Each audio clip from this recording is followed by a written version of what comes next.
Hello everybody! Welcome to Discussing Tabletop for December 29th. This is of course Joe and I's 98th episode. Yeah, I know, we're getting towards that 100 mark. But today we have some special guests with us, of course. We have Derek and John from Nomnivore Games joining us. So they're going to be diving into us for the first part of the show here. Wait, they're diving into us? Okay. Diving deep with us into their game, Emberwind, and everything they've been doing with their company.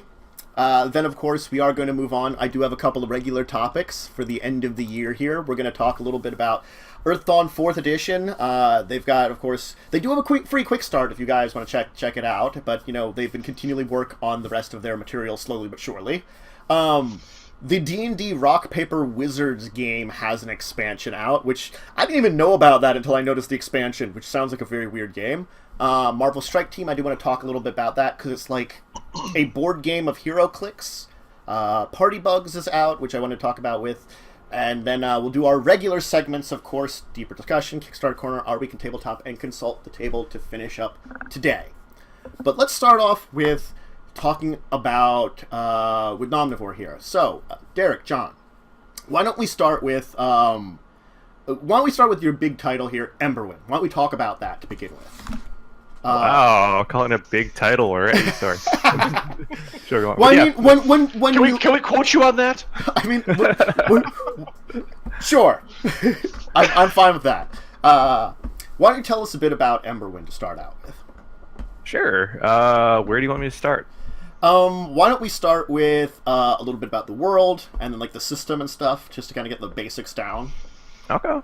So yeah, Emberwind is kind of our big ticket item at Nomnivore Games. It's our first and only release so far, so it's kind of by default our big ticket item. But we are looking to kind of do something really new and really ambitious with it, compared to kind of all the tabletop RPGs that have ever been released up until this point. The basis of all that is the unique engine that it runs on, which we've dubbed the Rise engine.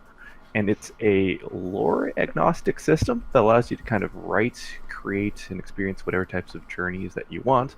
But the engine itself it's basically built on a single page of rules, and it can adapt and scale to whatever your player's skill level is. So you can add new modules to it, replace different ones to kind of create your own individual playing experience. And that experience that you create is independent to you compared to each other player in your group. Okay.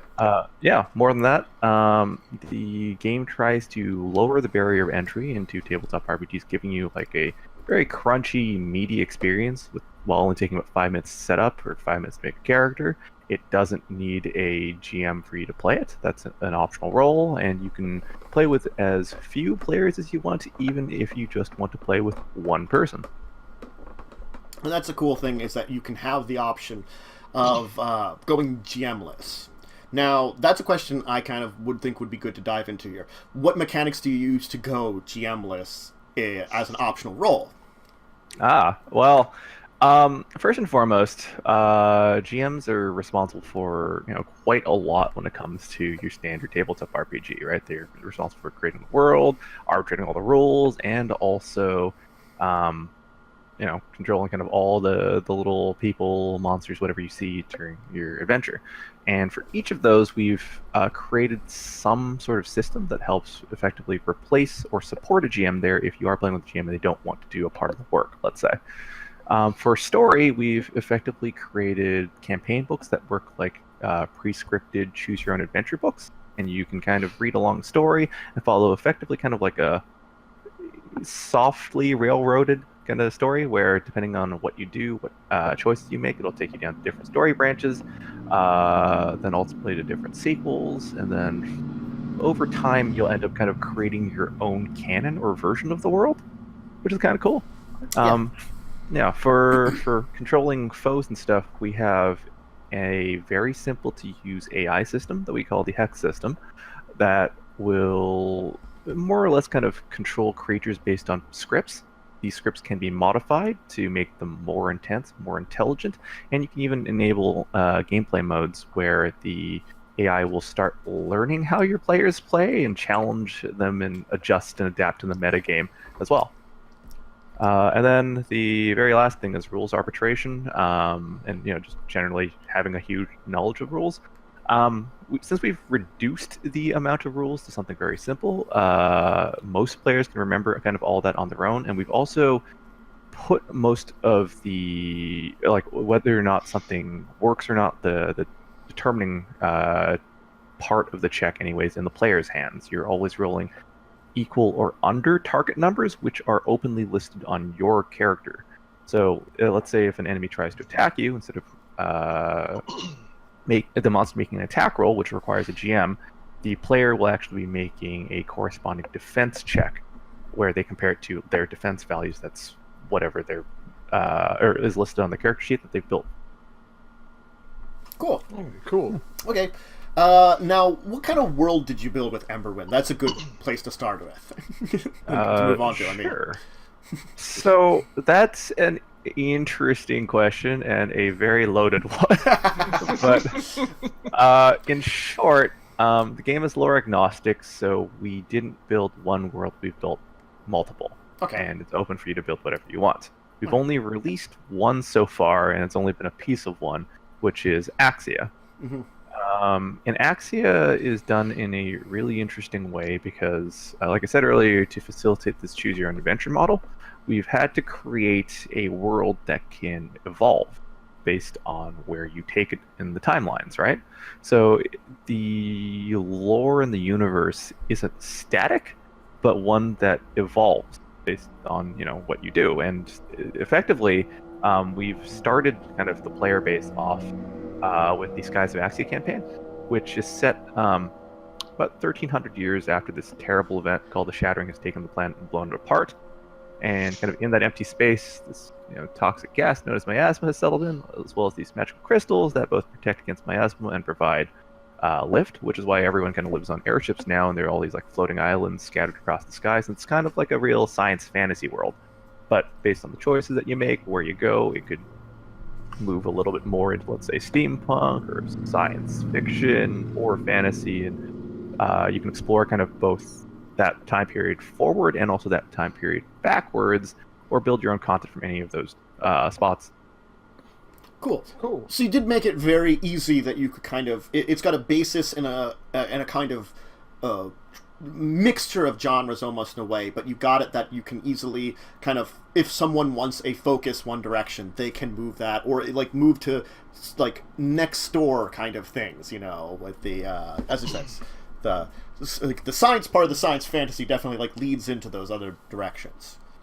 Yeah, well, that's the hope anyways, and we want to make it feel really significant, so that if, let's say, you're someone who's like a brand new player and you're trying to out this type of stuff and you want to understand how to create your own world, well, you learn that by playing the game, because based on the choices that you make in those games as you develop it, that'll actually unlock new modules, such as the tech module, where you can start playing around with that type of material. Yeah. Cool. Now, what kind of plans do you have overall for Emberwind now? You've got your, as you said, you got this, the Skies of Axia book out.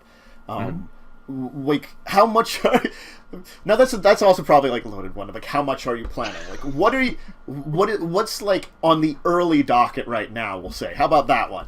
What's in the near future for your plans? Sure. So... Emberwind, like I said, is going to be a really ambitious project. We're not only looking at creating a bunch of content. I've got, I think, about 10 years of developed content that we'll be releasing as we fund for it all, yeah. Okay. But it's also one that is ambitious because it's trying to bring gaming to people in different and new ways. Yeah. There's a lot of stuff that I realized after I said that I can't talk about, so you just have to take my word for it. That's fine. No, that's fine. Yeah. No, it's big things. But that's all. You got big plans. They're going to be awesome plans. Just keep an eye out, and we'll see them kind of thing. Yeah, and that's at least kind of the long-term stuff. The closer stuff right now, which I can talk about, is related a bit to our Kickstarter that just finished successfully. Woo! And then all the kind of other cool stuff that we haven't announced about that yet. So with the Kickstarter, we are going to be releasing the Songweave Tapestry campaign, which is a sister campaign to the Skies of Axia. They give you 2 starting points at the same timeline, and they run concurrently, where the sequels from Songweave should affect, or the events in Songweave should affect the sequels in Skies and vice versa, if we stick that landing right, and they kind of weave together to create this intricate story. Yeah. You're trying to make like an adventure net almost, that, Yeah. like, so there's a lot of options, directions. Yep. Yeah, but that's just with kind of the content that we're creating. We've also done something really cool where I don't know if you're familiar with like Dark Souls, but we do like a very layered type of storytelling where, like, at the surface, if you want to pick up this game and just play through it, cool, great. We want to make sure that that's extremely accessible and you've got like a good solid story there. But if you're the type that really likes lore, that you're interested in the world, well, every single person you run into, every single thread you find is something that can be explored in some way. And what we do, and one of the differences between us and a lot of the other companies, is that we provide a live support model to the game, similar to kind of online games, where we update it and release new content every single week. And one of the things that we do is we release new stories, new bits of lore, new kind of threads where you might have run across, let's say, someone that you had to fight in this story, or you specifically made a choice to fight them. But if you ask the question, hey, who are they? Why did we have to fight them? All that information actually exists. Okay. Yeah, and we do it that way because we want to make sure that the storytelling feels very weighty, and that everything, is a great decision where you're making the best kind of life you can and do the most you can with your hero without ever being a situation where, like, it's just, that's the McBad guy of the week, let's go stab him in the face and move on. Yeah. I mean, I think it's been a while since I've had like that in an RPG, the McBad guy of the week, but I didn't remember that. Yeah. And one of the things about the Skies of Axia campaign is that, like Derek said, every choice does have a consequence and every choice does have weight. And what I like about it is the scale, where seemingly small mistake at the beginning or the first couple thirds can really impact the climax of the adventure. It's a very interesting way how it's laid out, and how you find, oh, that thing we made back in Act 1, oh my goodness, it really shifted everything in Act 3 over to here, onto this path now. And it's just a fascinating way to play it. I mean, that's something that interests me very much, the way that you're trying to build this, because I've tried to do that a little bit with my own, like, games that I'm trying to develop, that, like, you have a little bit of, choices make big effects that maybe, or subtle effects that maybe make a difference towards the end of the story itself. And it's, like, as like a more, I'll say definitely more novice writer when it comes to these things, more for my DMing side, I definitely know that it's not as easy. So definitely, like, your guys' work is always impressive with that you're trying to do that very much so with everything. It's a challenge, just to make sure that every path is, we don't want to say equally weighted, but each one has to carry its own resonance within the core of the larger campaign. So it's very much a balancing act, for sure. A large part of it really just comes from the talented team that I get to work with. So, John is included there, but Peter, Eric, and Caleb, who I don't know if I should be name dropping here yet, but effectively, yeah, like they form kind of the backbone to the whole writing team that pours an incredible amount of hours and just an equally incredible amount of effort into trying to make sure everything reads and feels like truly an epic fantasy that you get to play through an experience, rather than the other way around, where it's kind of like just a campaign that we're trying to add kind of like conclusions to and weights to. It's from like a completely different starting point. And All right. that's kind of, I think, where the secret for us comes from. Like, that's how we end up with the success at achieving that. It's the special sauce. I want to be completely honest on Yeah. that one. And it is true. Our writing team is phenomenal. They're amazing. So, where did the concept behind Emberwind come from? That's a good question. Where did you guys get that? Okay. All him. So that is a very difficult question. It's like, compared to all the other stuff until now, this is gonna be my most long-winded one. Okay. And I swear I'm gonna be like known as the long-winded guy, but It's fine. yeah. So Emberwind actually was born from a multitude of different kind of experiences and desires. The easiest one for people to remember, and the one I typically tell people as a joke, really, is that just, I was playing a lot of D&D with my friends back in high school, and we were like, this is fun and all, but like, it's not enough. Like, I can't tell the certain stories that we want to do. Some of the rules just didn't make sense to us, and we did kind of what most people do with that type of situation, which is, you homebrew and hack the game, and that's that kind of started going into this direction where it's like, oh, well, this one hack makes this more fun. What if we will hack something else? What if we do another? Until we end up with something that kind of resembled D&D, but took enough of a half step away that we, or at least my playing group at the time, started calling it Dungeons and Derek. Which, I don't know if I'll ever live that name down, but at that point, though, I started realizing, like, no matter what changes that I was making to kind of D&D's engine, it still couldn't tell certain types of stories that I wanted people to experience. Mm-hmm. Right? I'm certain this is probably something that anyone who's ever been in the GM seat has felt. Oh yeah, definitely. Yeah. And I looked into some other systems and was like, oh, this is cool, and this tells kind of this type of story. And I dabbled a lot in GURPS, but realized, like, nothing could still do what I was looking for. Yeah. So I decided to kind of go on my own path and write my own system, which, is the Rise engine that Emberwind runs on.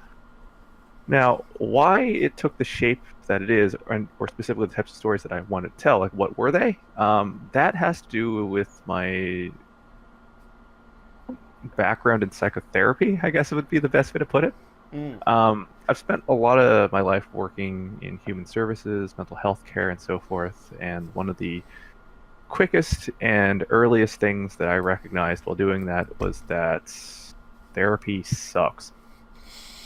All right, and I don't mean that, like, as a psychotherapist who doesn't want to do it. Like, I really care about the people that come in, but there's almost this weird, and this almost gets into a ton of academic writing that I do, but, like, there's this almost weird dissemination of, like, pseudo psychological knowledge throughout the entire, like, Western society, at the very least right now, where, like, everyone will replace words where, like, I'm feeling sad.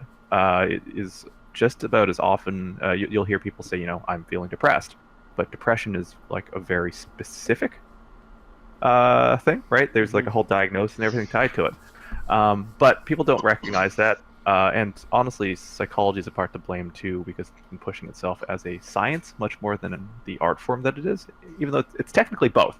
But that gets into, like, the history of psych. Yes. Anywho, Yes. The bottom line here is a lot of kind of the mental illnesses, the things that we go through, that we suffer on, like, a day-to-day basis, right? All that type of stuff. People, like, one of the most common things you hear now is, oh, you should seek professional help. Go see a therapist or something. And I'm of a very strong conviction that the opposite to kind of a lot of mental issues, not that this is true for all of them, it's not actually therapy, but connection and community. And one of the best ways to bring people together to experience those things is, and in a very meaningful way that allows us to explore, like, the concepts of self and so forth, is through RPG gaming. And, earlier I was talking about meaningful storytelling and so forth, and that's, why Emberwind is the way it is. It's an extremely accessible game that's supposed to offer something to novice and veterans to allow people to come together in a way that they've never been able to before, to experience different versions of themselves in a way that's both fun and also enlightening about kind of your sense of self and what that means in relation to like the greater psychological health of you and everyone around you. Yeah. So no one needs to know that at the basis of it all. Emberwind's just a fun game, and that's all it's supposed to be. Yeah. Mm-hmm. But like, it's a story that's evolved from your own experience, and a thing that's evolved from your experiences, and it very much so reflects it. It sounds like it then. Now, as for your group Nomnivore Games, how could you kind of come together as a group to like start working on this? Because it sounds like you had the basis of all this, Well, I basically walked up to someone like John, pointed a finger, and said, "Hey, you! I like you. You should work for me." And then they said, "Yeah." I mean, that does tend to. That's Canadian networking for you. Let's put it that way. But that's roughly how it happened, more or less. Yeah. I mean, a part of the team kind of came together that way. The other half, and what Emberwind is mainly known for, especially like by people who don't really know it, is for the phenomenal artwork. Yeah. And I kind of been associated with the artist scene for like the last decade or so of my life, so I'm rather well connected there. And a lot of the people who work on Emberwind are just friends of mine, specifically. And this has to do with a bit of like the business and politics of the world, but like Toronto is a hotbed for talent for other game companies, specifically American game companies, because it's a lot easier hiring a Canadian who does the same work for like 60% of what you pay an American for, right? So what ends up happening is a lot of game companies contract out Canadians to do that, and Toronto is like the nexus point for like the talented artists you see in the games industry, whereas Ottawa, which is also in Ontario, is a hotbed for writers. And it just so happens that I'm this one Canadian guy who's trying to launch a Canadian game, and everyone's like, "Yeah, that sounds fun. Let's do it." We're friends. Everyone up here knows each other apparently. So it does seem that way. Yeah. But I mean, that's a great thing though too, because like you guys do have a very good art style for the material you're doing, and I think that's one of those things that can be very ignored sometimes. It's like, as much as a system has to hold its own with the system and the world it's building, sometimes it just needs a little push there, and a good art is enough to like get people's imagination started somewhere. Yeah. One of the most important things that I wanted to push no matter what was accessibility. And a lot of people, especially with like the rise of like video and so forth, don't like to read. Right? Which seems like an antithesis to tabletop RPGs. So yeah, that's kind of needed. Yeah, a little bit. But that's no excuse, really, I think, to companies, anyways, to not have art, and a lot of art, because it can help improve the accessibility to people who don't typically enjoy this type of stuff. Yeah. And more than that, artwork that isn't just a thing there to represent a concept, but something that actually takes part of the storytelling itself. Like, you actually don't need to read any of the words on Emberwind. You can just look at any of the art pieces, and you can be like, wow, I wonder what's going on there. What's the story? And you kind of start theory crafting all that on your own. And at the end of the day, Emberwind is not built to just kind of create a gamer following. What it's hoping to do, and what my real goal is to create like a community of creatives that work together, that create together, and ultimately have fun together, where they can take the game well beyond just what we as the developers could ever do. Really kind of like Steam Workshop it. Yeah. Now, the other question I had for you guys as a company is, are you planning anything else other than Emberwind? I know you said you have like 10 years of content you're kind of like gonna be trying to do there, but like, is there anything else like you would think you would want to add into like your repertoire? In short, yes. I mean, Not that you want to go into at the moment. it's yeah, okay. Yeah, I get it. It's like you want to get some things out there. You just like it's you're at a starting point, and you probably want to get that established a little bit, and then worry about everything else. Right? Sort of. I mean, so basically, Emberwind you can think of as our heavy hitter. This is the game that we want people to fall in love with and enjoy, and that's it. But it's also, on the scale of like funny to serious, it leans pretty heavily to the serious end. Not that you can't have humor in all this. We don't, for example, have like a lightweight party game yet. We don't have, for example, a completely digital game yet, and we don't have supportive software yet, and a bunch of other stuff. So there are things not only in the plans but already in the works. We've started some development models on certain things, and if things go well, we're hoping to release at least another 4 Emberwind products this year, I think, and we're looking at maybe another. Let's say 4 next year. Sorry. Yeah, it's 2019. Yeah. I was like, the last 48 hours are going to be out. Oh yeah. It's all on you, John. You got this. I know. Okay. Peter. Yeah. We should also be looking at least 1 or 2 other products being released too, completely different IPs. Yeah. Right. okay. Now, especially with like online role playing, things like Roll20 have become very popular. Are you planning on? I was just going to bring that up. Planning on any kind of integration with them and like stuff for that would make it at least relatively easy to use their system with your game? Sort of. I mean, one of the first things that we did was make the game playable by Roll20. In fact, if you pick up a hard copy of the game, it automatically comes with a PDF. We update all the freaking time that you can also play on Roll20. Our EULA even states that you can share it with unlicensed players so that you can play it on that type of stuff. Yeah.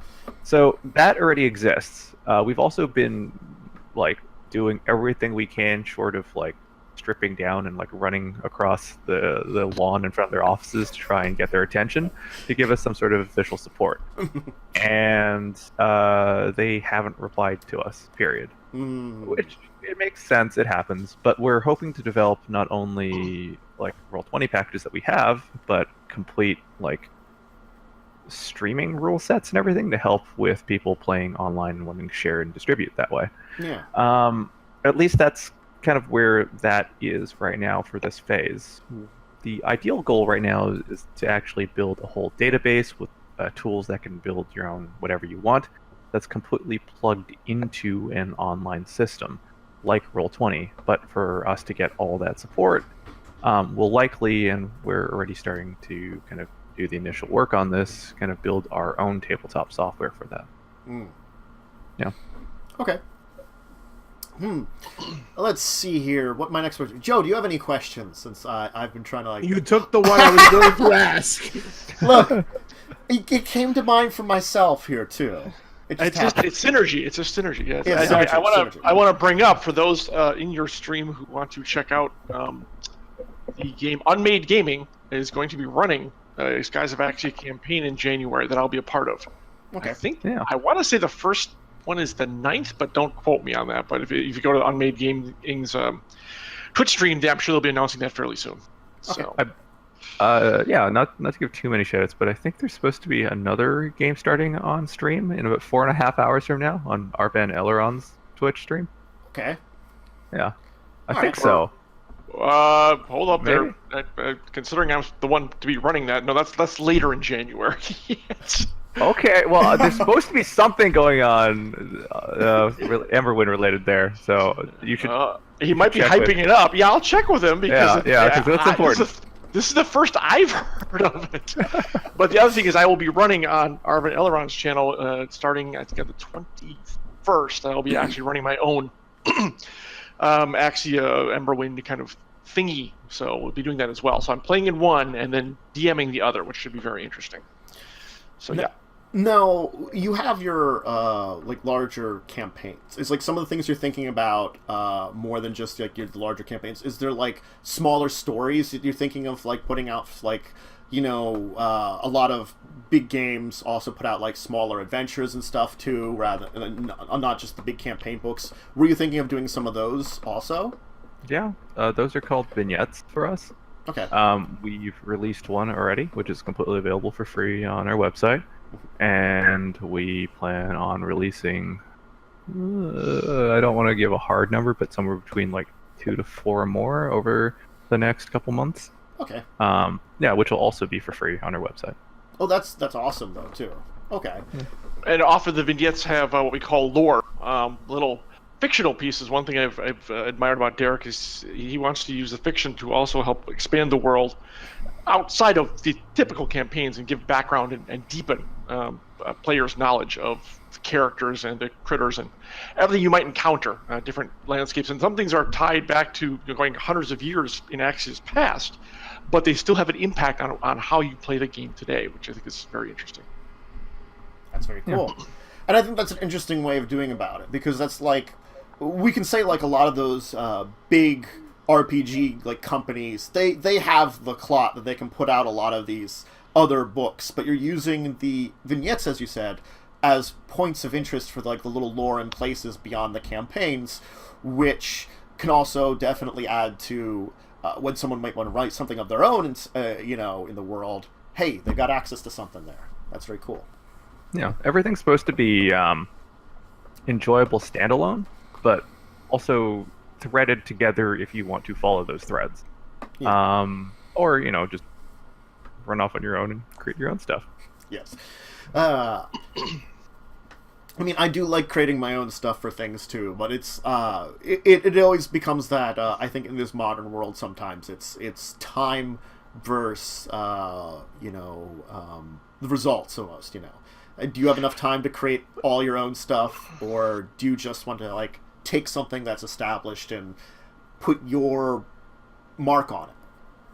Right. And the challenge in Axia, because that's one thing Derek and I have to talk about at some point, is moving beyond it. If the party goes in a different direction than any of the other choices that they have at the end of Axia, which lead into other things that right now are in development, but if they want to stay in Adriel, the main city that Axia is set against, and explore their options, is how do you take that, like, all right, I want to do this, and I've set up character hooks for my party to go X, Y, and Z directions, not the ABCs that we lean you towards, but it's not you don't have to do them. And the question is then, how far afield do you go without unbalancing the other campaigns that are coming down the road? It's again, a lot of balancing act, but you're absolutely right about making your own mark on a pre-built, or do you want to dive into the world if it's that fascinating to you? It's a lot of time and effort, let's be honest. You're absolutely correct to make sure it works. So 6 of one, half dozen another, I guess. It's leaving that you have the option still very easily, and that's always a good thing with the many RPGs, is that you have the option either way. You're not kind of pushed or railroad into one direction, And I think that's another thing that I sometimes am turned off a little bit about, more just independent RPGs, is they don't provide a lot of adventure material for like just someone like me who tends to not have a lot of. I write one major RPG that I run. All the other ones I run, I kind of either have to just improvise it as the players go, or use something pre-made. Sure. Well, I mean, because who's got the time to develop to the depth that you'd want to? You just, like you said, the improv, I think, is just as important, because there's a chance that you're going to craft this wonderful adventure, then they're going to go off on this tangent, like, well, okay, those 50 pages are gone. And so it's because no campaign survives contact with the players. The maxim that we all need to keep in mind here. The murder hobo blight. Oh my god. That makes me think of a literal campaign we had a murder hobo in. Oh, that's right. He was actually a homeless man, and he was murdering people. Yeah. He ate people. I was worried you guys were making this a character class like that. That can't happen. No. He was a horrible monstrosity that would eat people, and he was also homeless. Okay. Yeah. Wow. Yeah, but there's a party, and For Emberwind and Rise, the combat system is another, I think, high point of the game, and it's very streamlined, and people can pick it up very quickly. I don't think it's going to lead to the rise of hack and slash players, but they could do that if they wanted to. But I'm hoping that they will also embrace the RPG aspects of it just as well, because I think there's a lot of balance there that can go equally. When you're in combat, it's great, but also we develop these characters for people to dive into their personalities and play them as integral parts of the campaign, not just, well, this is my sword hitter, that kind of thing either. Right. I think it's important to try to retain the balance whenever possible. You've basically built it in such a way that does encourage more RPG, like role-playing to your RPG character. Try to, yeah. Try to, at least. So, that's actually one of the things that is... I don't know, it's an interesting talking point, I guess, is the best way to put it, for Emberwind's design, and because it's one that is strongly debated both within our team and I think also in the community at large, which is how do you make role-playing fun in RPGs, right? Because when you are trying to make role-playing fun, do rules get in the way of that, or do they enable that? Right, because ultimately it's just between the GM and the player. Yeah. Yeah. And one of the things that we tried to do, which was completely different than how the standard kind of RPGs out there do it, was we tried to split combat and role playing entirely. Where you don't, for example, have the same spell list and spells per day to use both in role playing situations as well as combat. And that kind of gave us the ability to do this much more balanced and crunchy and tactical combat engine. And it also gave us the ability to try and educate people during non-combat scenes that maybe the first thing you want to do is not stab everyone in the face. Yeah. But there are some people that would definitely disagree with that opinion, and they're entirely right to do so. Not specifically to stab people in the face, but to be able to have a system that does both at the same time. Yeah. But for us, I don't know. It's just a different approach that we're trying. No. But I think to me, as a DM and a player, the key point is, going around stabbing people in the face.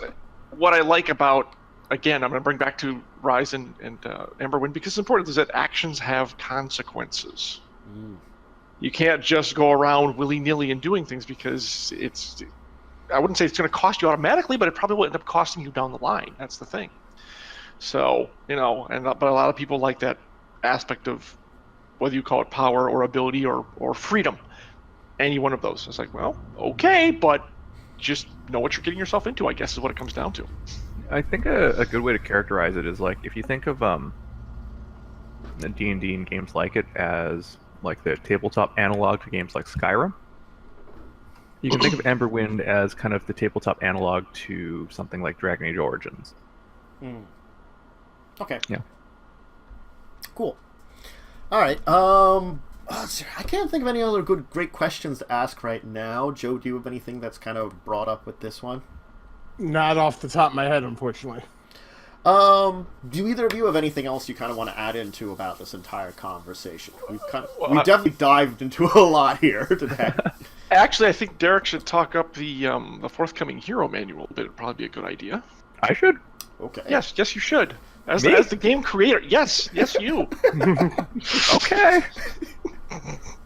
But just because the editorial god said so. Well, yes. Okay. So one of the really nice things that we like to do with Emberwind is make sure that if you own any of our products, to also opt you into all of our betas. Okay. You get immediate access to all of our stuff that we update, like I said, every single week, and you get to try and play with all of it. So you want to make the game as awesome as it possibly can for the players. And we open up in a way where it's not precious to us, where we won't take criticism, and we'll also listen to even suggestions for completely new things that people want to see and add it to the game once in development.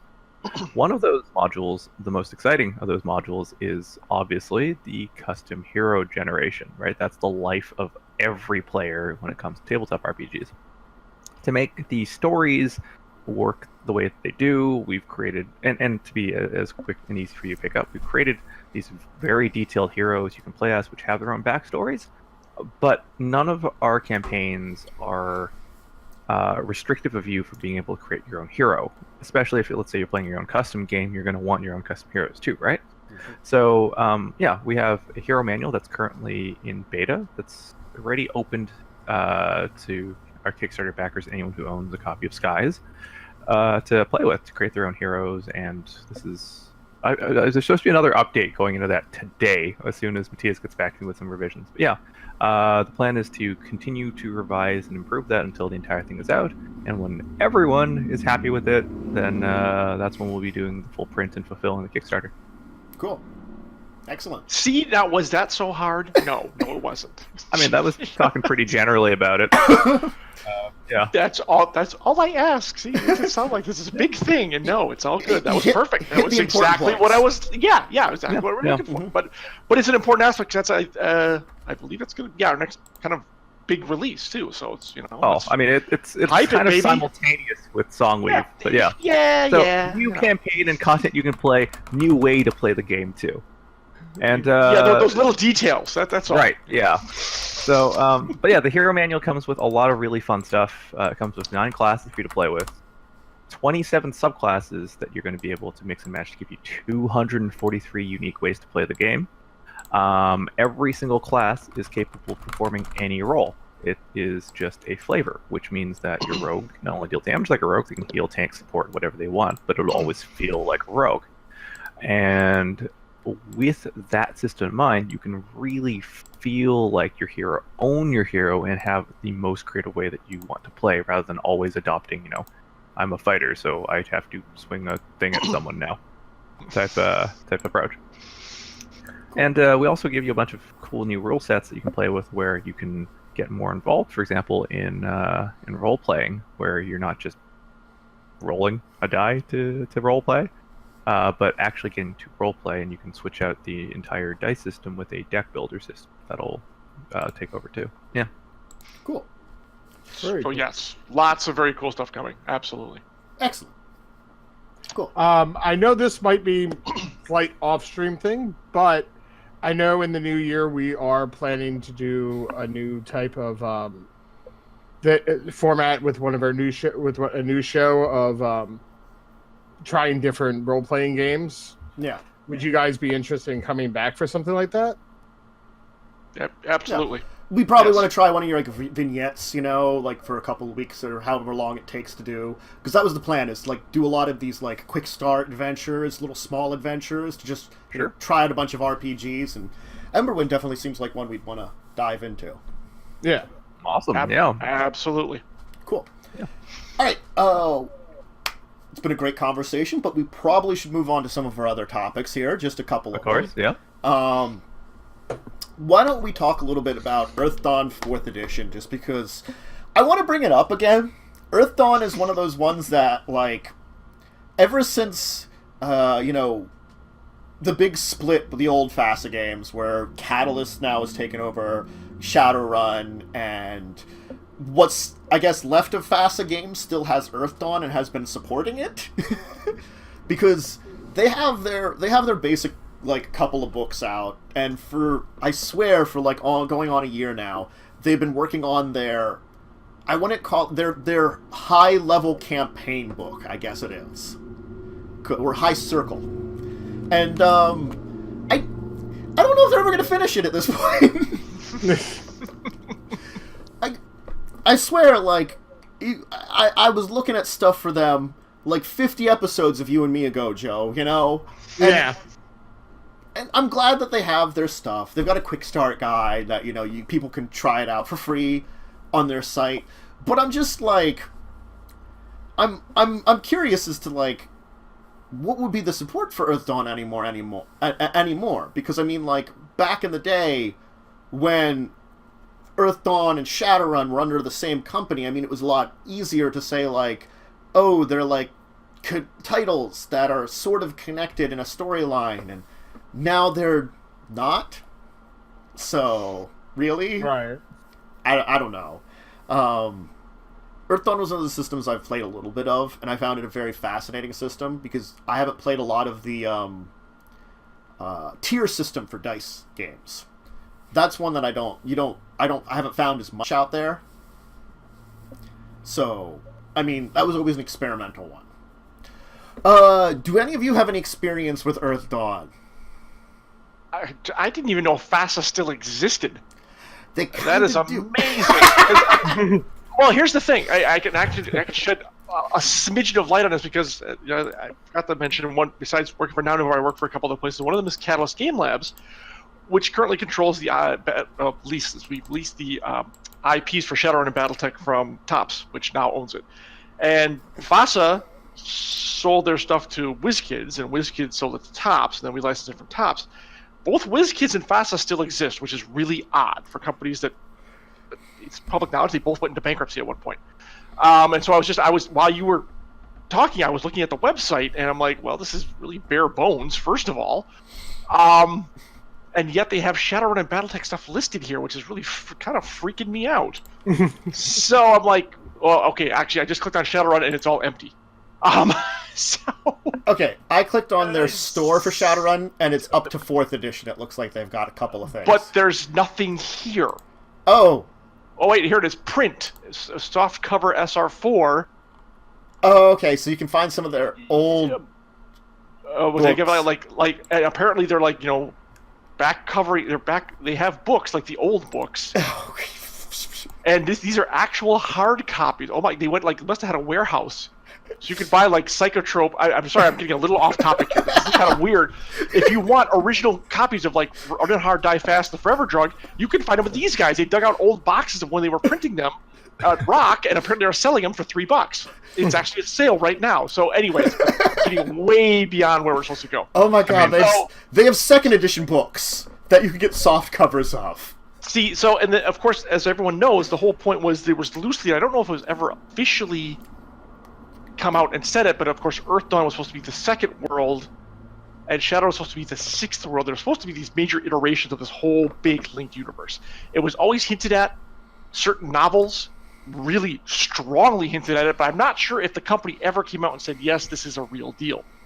So the fact they're doing Earthdawn is fascinating, but if they don't support it, then it's just going to fade away again. So it's a really interesting point you bring up that 6 months ago. And by the way, guys, congratulations on approaching your 100th show. That's fantastic. Yeah. Right. Congrats. But the fact that you're like, well, we did this 50 shows ago and we've seen nothing new. I mean, they have 3 what looks like really big tomes on it, but where's the adventures? Like you said, where's the campaigns to start fleshing out the world of what's happening in Earthdawn 4th edition now? It's a very good question. Because, like, I don't even know if they actually came out with that Legends book. Like, for a while there, I was actually, like, very interested in their site and checking it, like, every couple of weeks and stuff, and I would see, like, oh, here's a preview of High Circle play for this class, or High Circle play for this class. I don't even know if that book actually came out. And if it's there, it's, like, hidden, and, like, it's just, I don't know. Right. So it's... Yeah, it's kind of like you're at the cusp of it, and like, I want to dive in, but I'm not sure if I should take the plunge because I'm not sure if the support's going to be there. Yeah. Like, I could definitely just get, like, the basic stuff. They have a player's guide. They have their, like, game master's guide. Those are the basics you ever need to play it. But it's make your own world, I guess, at this point in time. If you really like Earthdawn and you would like to try their 4th edition, I mean, that's kind of where you're at. Right. Well, they said. I mean, the 3 books I saw was some sort of it was a companion book, a player's guide, and some sort of master thingy or whatever. And I'm not sure what that means. The other thing, quick start is player's guide, game master, and companion. So it sounds like they've actually come out with some sort of companion book that will go more of a world builder thingy. Yeah. I don't know. It's tricky though. Because you have to wonder, so is it 6-month delay? That's not terrific, to be quite honest. Yeah, I don't know. It does look like they have one sort of campaign-y thing they were working on, and then, like, 2 source books, and then, like, there are 3 main books. And I just don't know how many of these are new. They're on sale for 50% if you're just getting the PDF, though, so, I mean, that's not There you bad. go. Exactly. But then again, I do have to offer the complaint that their 50% off is around the PDF price that most other companies sell their PDFs for, but that's besides the point. Well, at least you're not trying to get the hardcover. Oh my god. As the funny part is, if you bought all 3 of them, it's still the same price if you got each one separately. You're like, really, guys? You can't give a triple? You can't give a little bit of a discount if you want to get all of them? It's like, okay. Yeah. And now that I'm looking at it, because I looked at the only difference between the PDF and the soft cover is that they claim it's a 50% discount for the PDF, which I don't know if that's the actual price, or are they just using that as an excuse to not change the price? I'm unsure here. Yeah, it's a little bit of a mystery. But and you did mention something very interesting now that I didn't know WizKids had gone bankrupt. This was a while ago. Yeah, that's how Topps ended up buying a lot of. They wanted Marvel Clicks? They wanted the click game mechanic. That's really what they bought them for. And then apparently someone resurrected it, shall we say, and they're back now. And I'm like, wow, these places still keep going. This was about 2010 or 2011, I think, is when that happened, and we grabbed it and went from there. That's the thing is, WizKids provides us with a lot of crap to talk about. I mean, they do, because they put out a lot of things nowadays, and I'm like, wow. Well, I mean, that's a good look. It's a good thing if they manage to pull it back together. That's fantastic. Good for them. It's rare that it happens, especially in gaming. You know, usually once you're down, you're gone. It's all over. Yeah. So the fact that both these companies are able to come back, I think WizKids seems to be doing a little bit more positively than FASA, and that's not a knock on either of them. Yeah. FASA, we don't know what's going on internally or what their issues are, but more power to them that they were able to either reorganize, figure out where they needed to go, and take care of it. So yeah. Their company might just be also much smaller now, too. It might be that's probably a big part of it. Yeah, exactly. My God, you can get soft covers of BattleTech books also for $3. The thing is, it's like, I guess they have the right to do this. It makes me... I've worked in publishing for 20 years. It makes me a little squidgy about it that they're selling these, but it's back stock. They probably have the idea to close these out. So if someone's a completist... If someone's they only have 12 of them, it looks like. If someone's a completist, though, you can get, Randall Bills and all those guys. I just think it's hilarious because we're the ones who actually are putting them out on ebook. We actually are bringing them. You can now pick them up for any tablet that you want. These are only softcover paperbacks. So I think that's a hoot. They must be just selling backstock. Like, okay. I didn't really know about their other products that they have that they're still supporting either, the 1879 and Demon World. I never heard... I'm pretty sure maybe somewhere in all my, decades of... my decade or so of role-playing, I've heard of them, but... No, I don't know anything about I think it's hilarious they have the Cryptid Skies. One time that was Jordan Weissman's baby. And they have a thing for that. So let me see if they have the novel. It's probably just the game book, I think, which barely ever got off the ground. Yeah, it's soft cover game books. Okay. Security, there's an adventure. It looks like actually adventures, and then some sort of equipment book, but not the rule book. So well, you're out of luck if you want to know how to play. Go on the secondary market and pick up if you want that.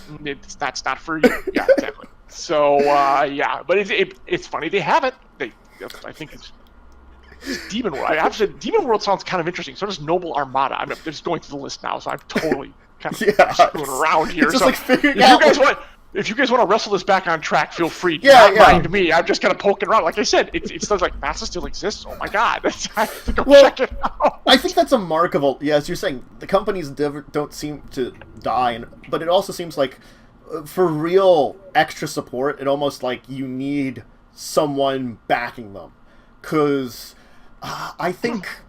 Is WizKids also under them? I know it's like Asmodee? They're completely separate. I don't know...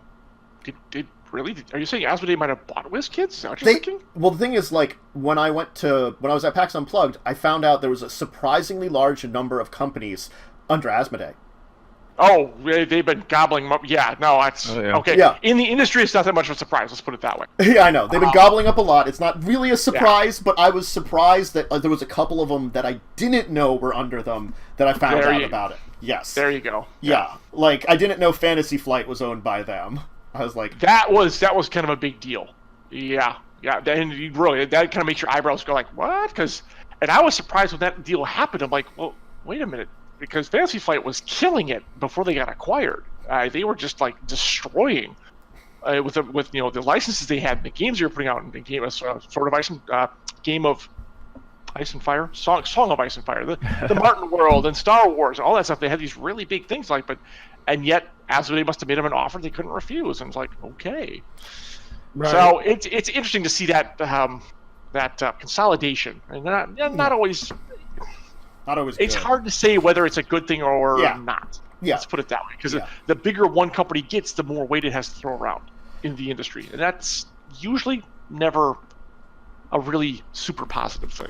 Yeah. So And I was gonna say, like, I'm always remarked at, like, I don't know how much, like, out of, like, the entire setup, but I'm always remarked at how much White Wolf has survived through everything. And including missteps of their own nature. Oh, so many. It's like, because the thing is, like, there's been a big misstep with 5th edition Vampire, and I'm like, they walked away from Onyx Path for 5 minutes, and there you go. Yeah. The people that brought your asses out of the fire. Well, Modifius, I guess, is doing reasonably well. But now, okay, keep in mind, of course, White Wolf is owned by Paradox. Mm-hmm. So they got picked up too. And after the recent kerfuffle, which we won't go into the details of, I guess the internal team is now no-go, and Modifius is handling everything for them. So that's an interesting change of pace. Every time I hear that they're owned by Paradox, I'm like, the video game company? Yep. I know, and I've worked with Paradox, and they're awesome people. I was like, that's an interesting direction to go in. But I think they saw the potential for a massively multiplayer online game, which to me makes perfect sense. But holy crap, launching one of those is, it's an endeavor. Mm-hmm. That's a super huge undertaking, and and I'm way over here on that. I just know, it takes a lot to launch a Warcraft or a Dragon Age or anything like that where you can play online and et cetera, et cetera. So, boy, I think the industry is ripe for one of those, because we don't have a lot of that kind of in the World of Darkness. I think if they could get it off the ground, more power to them. That would be very interesting. Personally, I never play an MMO just because a lot of the early ones I didn't have a PC that could play them. So for me, it's time suck. It's just I cannot get into that. Look, developers are dead now too, right? Like everyone's moved on to public battleground games. So look, that's what they say. I never liked MMOs to begin with. I found it was a place that mainly jerkwads like to keep. Look, come on now.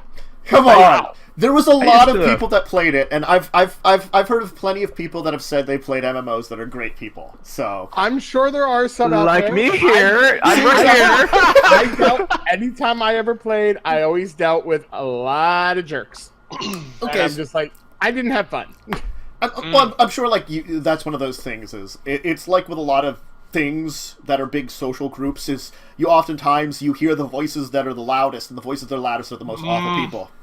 Yeah, that's likely. I'm not saying everyone is. I don't want to offend people, but there are a lot of people who go, well, no one knows who I really am, so I can be as big of a jerk as I want to. Everyone can be the YouTube comments. Oh, I'm... Sorry if I offended, but there are a lot of people who do play. No, I've gotten a few of those comments still. I haven't gotten so big that I get a lot of them, fortunately. But when you get those comments, you're just like, how do I've not reacted. But I keep thinking to myself, is like, how would one react to this goddamn thing? Yeah, and there's a question. The illusion of it's not an illusion, but the idea of anonymity. I think you really hit on it. That people say, well, I can let my worst aspects run amok because there's no consequences for me. Yeah. Even if someone kills my character, it's just pixels on a screen, so what do I care? Right. Yeah. But getting a little back to our original sort of core of the topic here, it's we had a core. It was FASA Games, and their existence is actually still around, and they're still working on Earthdawn 4th edition theoretically. So, I mean, maybe check them out, see if they need some support for something. Or at the very least, stay tuned for updates. Yeah, exactly. Yeah. Maybe they should do something that they could actually get some support. Like, maybe if they're thinking that they need it, like a Kickstarter or something. I don't know. There's bound to be people out there that would love to, like, see more Earthdawn. Oh, yeah, I know there's still a fan base out there that, laments what could have been or what have you. And exactly, and, hey, maybe that's, crowdfunding it might not be a bad way to go. I haven't quite finished it yet, but I want to get back to it. I did an entire, like, video series talking about the core rules of Earthdawn on my YouTube channel. It did decently. I mean, that's the thing. It did decently. Right. Yeah, they're still out there. I mean, it's, and this is the funny part, as I've seen next year, not to hype our own stuff, but I'm going to throw it out there just because it happens to be next year's 35th anniversary of the first publication of BattleTech and the 30th anniversary of the first publication of Shadowrun. And, those are actually two of the longest IPs that have existed. There's D&D and then there's like those. And in the I'm going to say the fallow days when Shadowrun kind of rose into its own thanks to the rise of paranormal fiction, I think. And BattleTech was kind of, let's just say, lurching along due to problems I'm not going to go into here.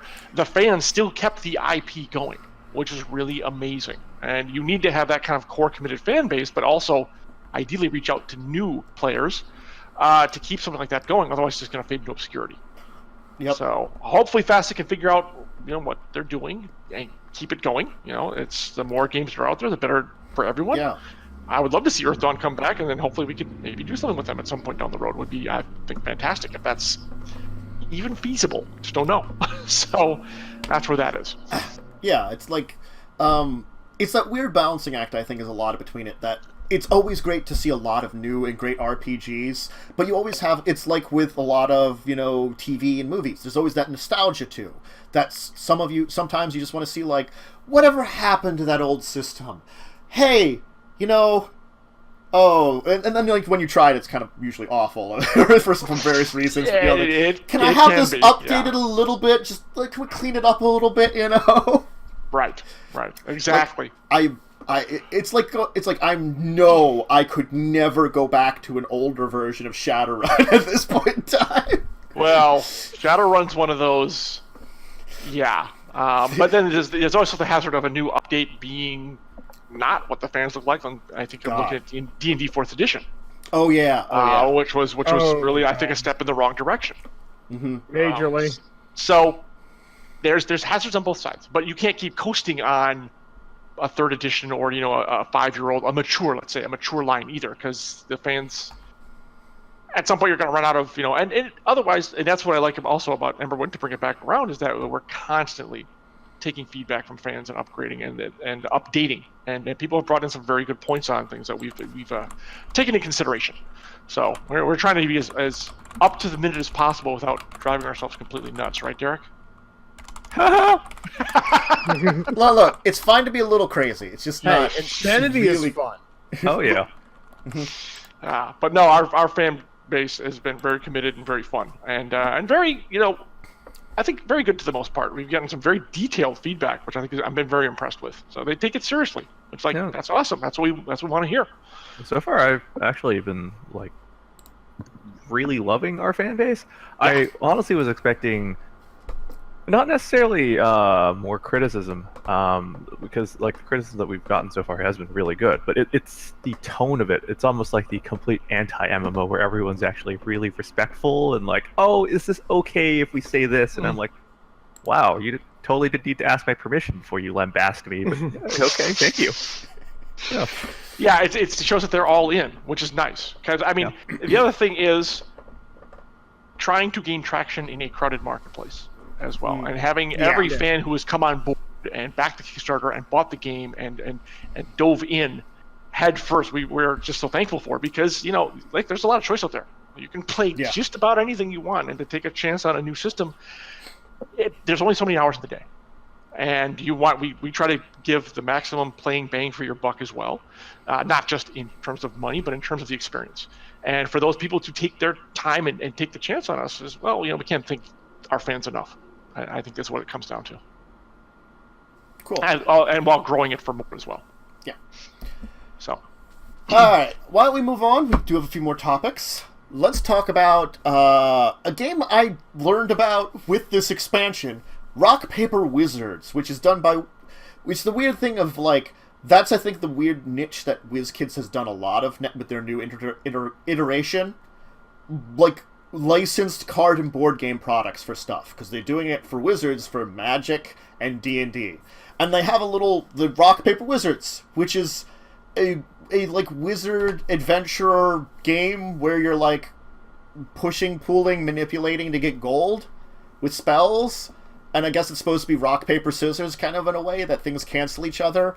And now they have a like wandering monster thing. They're fit with like, you know, classic D&D monsters in an expansion. So that's kind of cool.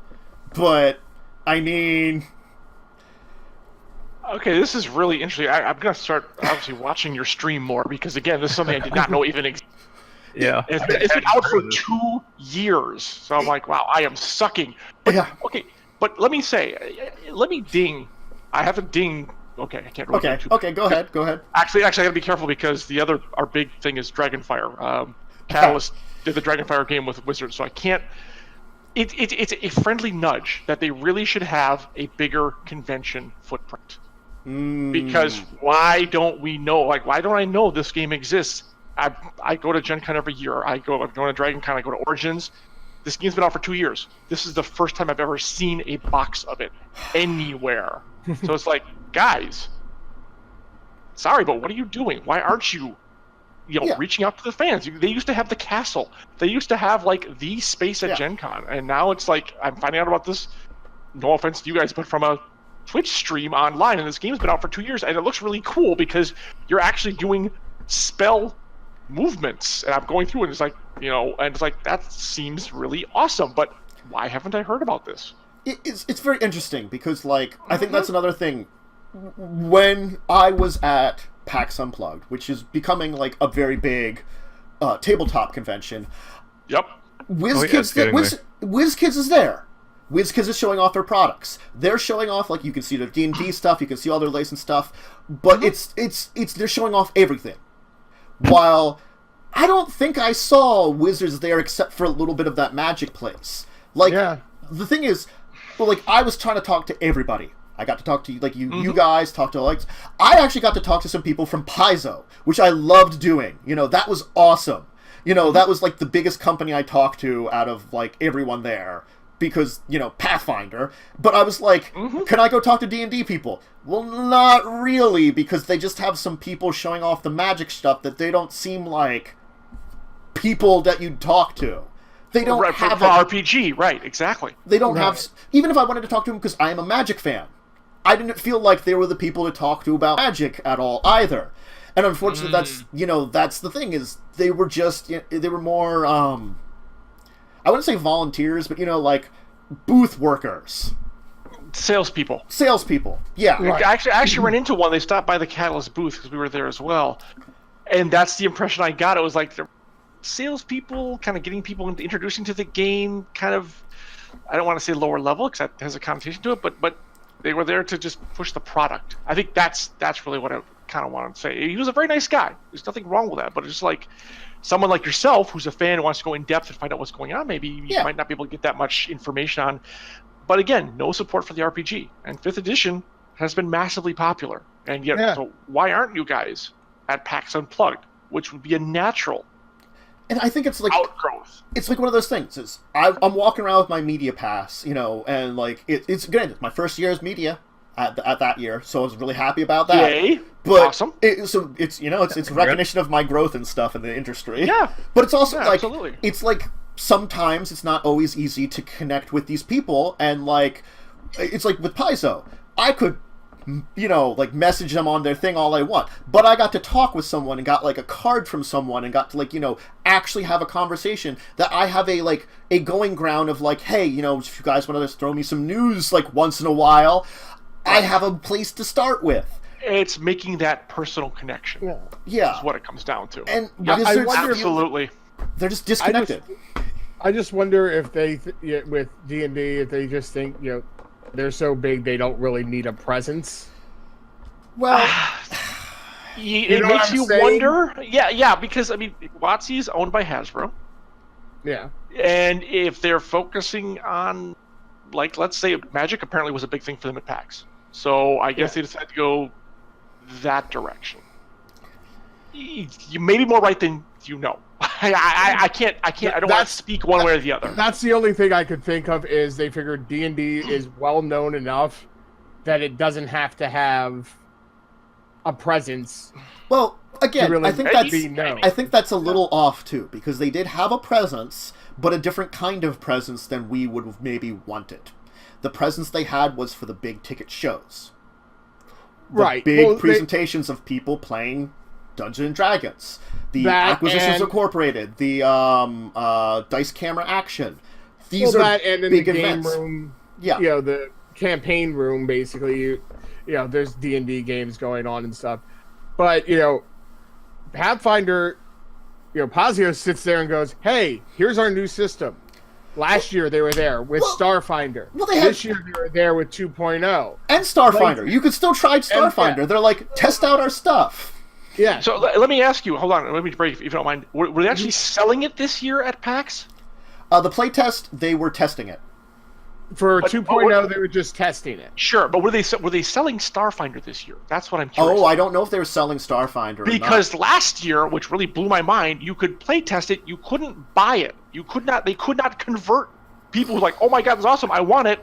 We're only doing play tests, and that I was like, the thing is, like, I think why would you set up here and do all this? And they had like a big booth, and they had like 6 tables. So why would you not try to convert that? They did that this year as well because they were not play sure. testing 2.0. 2.0 I get if it's not ready for release. Right. It's in beta. Starfinder is now a game that's Mature out. Why product, would you not have stock to sell? It boggles my mind. I didn't even just don't get take it. a look for it. That's the thing. I think because didn't last think year to ask. trained me a little.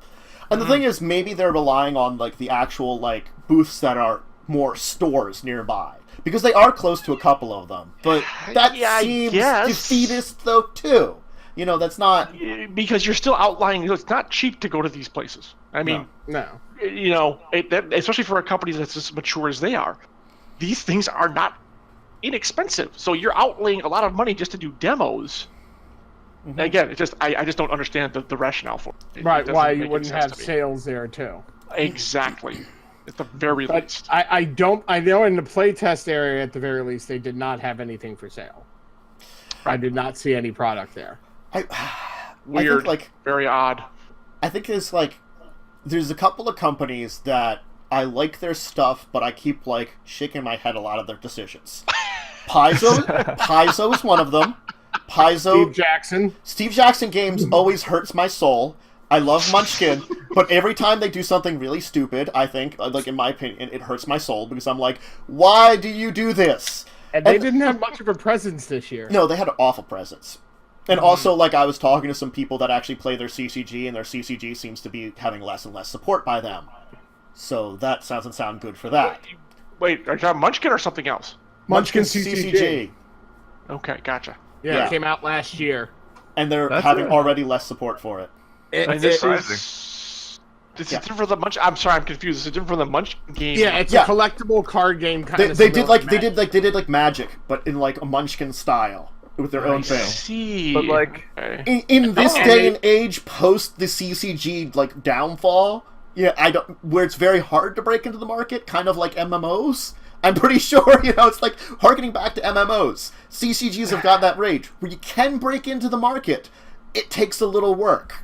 And the problem also is they had a lot of setbacks. They had a printing issue that a bunch of packs had no rares. Some packs had nothing but rares. Sure that wasn't on purpose? yeah, that sounds like a regular loot box to me. But there'd be boxes, like you'd buy a box and end up with no rares. Ooh. Oh. Wow. Yeah, that was the problem. Was there was a major misprints in there. Which again, the misprints happen, but I think the like system is horribly unbalanced as far as we've seen and played. Well, they fixed it a little bit, but like our early ons, like I think what it is like early on, because you also choose a class, kind of like Magic and Colors. The Ranger class seemed to have been very overpowered.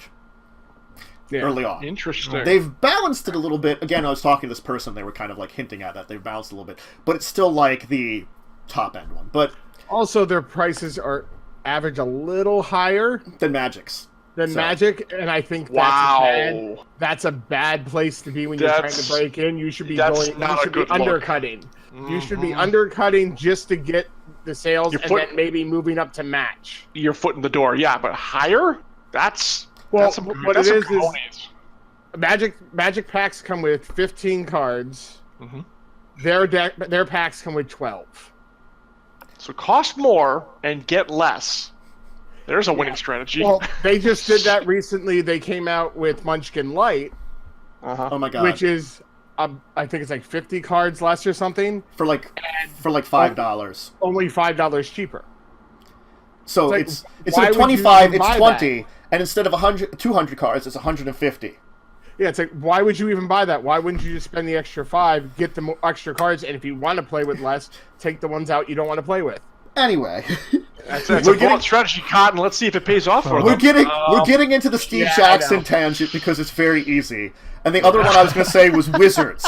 Wizards not because D&D. Because D&D, I haven't seen any bad decisions. But they repeatedly, on the Magic front, I see very awful decisions on their end there, too. And really? I think...